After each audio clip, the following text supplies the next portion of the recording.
Dini ngayon sa aking video. Halika at samahan mo ako. At dahil masukal na ang daang ito ay aking atabasan. At kasama ang aking darling. Ang daang ito ay patungo doon sa aming bukal na iniigiban. Dini sa aking sinilangang bayan.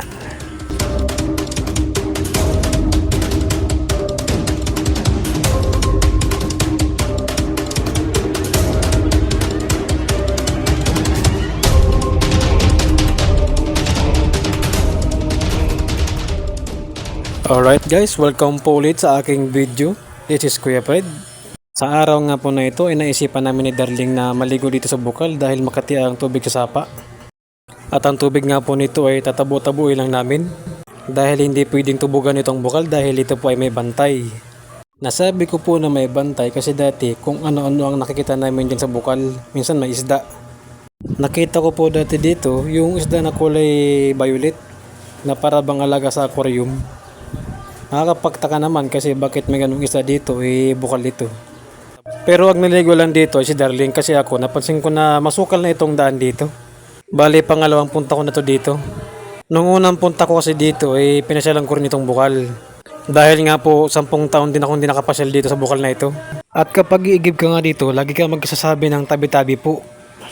At ito nga po, simulan ko ng paghahawan ng daanan. Dahil may mga damo dito na matalas nakakahiwa sa binti.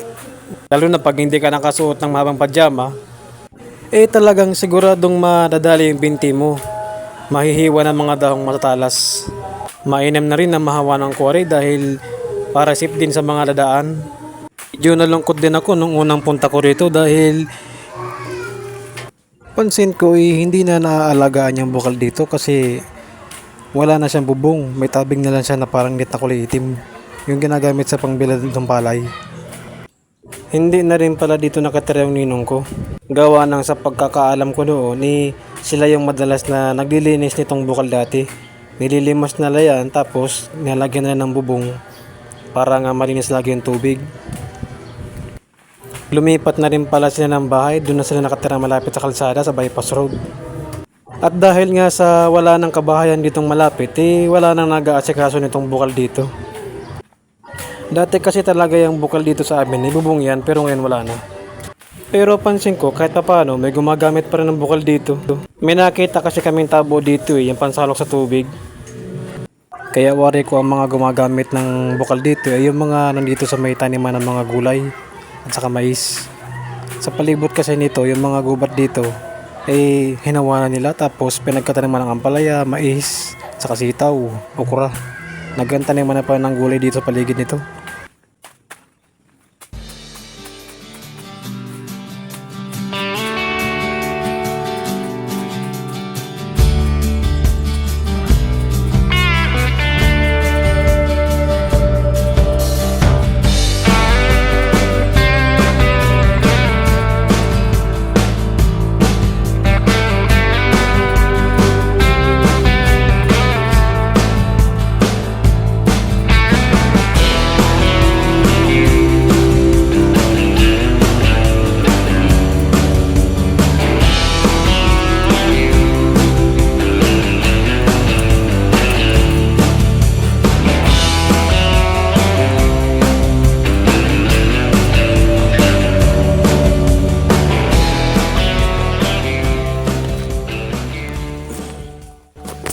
Okay, ako pa yung nakapagtabas na ng daan maluwag na at ang aking Darling ay nakaligo na sa bukal.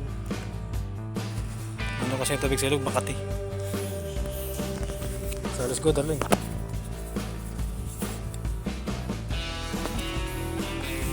Baka na, ano ka na? Ako na pala. Ba't ang dilim nito? Pala. Kaya pala madilim. Yung natapasan yung daan, maluwag na. Kasi sumasabit-sabit sa binti, saka sa shoot yung mga mangkit, saka yung bulo ng mga halaman, mga damo, Makati. Kasama mga Kenderling kami nakasuklay. Naligo sa bukal si Darling. Ako yung sapa na lang. Ha? Kahit paano, maluwag na yung daan. Yung pag may iigib sa bukal, maluwag na yung daan. Makati pa rin? Yung sa bukal? Kami nga ay napadaan din sa may mga taniman ng mais. Dati sa area na to may mga kabahayan din dito pero ngayon nagsilipat na sila siguro, may nakabili ng lupa kaya ginawang taniman. Hanggang sa napasyal nga kami dito sa may taniman ng okra, itong palayan na ito naging taniman na rin ng okra. Sabi sa akin ni Darling, manghingi raw kami ng okra kahit kunti lang. Kaya nilapitan ko yung may-ari. At amazing naman yung okrang hiningi namin na kunti lang. Imbis na kunti lang, yung okrang balak namin hingiin, nadagdagan pa ng talong saka ampalaya. Yan ang bait naman pala ng may-ari at binigay sa amin yung ganong karaming gulay. Shout out po sa may-ari ng gulayan. Yun daw yung mga reject pero pwede pa namang lutuin. At kami nga pauwi na ni Darling. At hanggang dito na lamang po ang ating maiksing video. Maraming salamat po sa inyong panonood. Hanggang sa muli. God bless us all.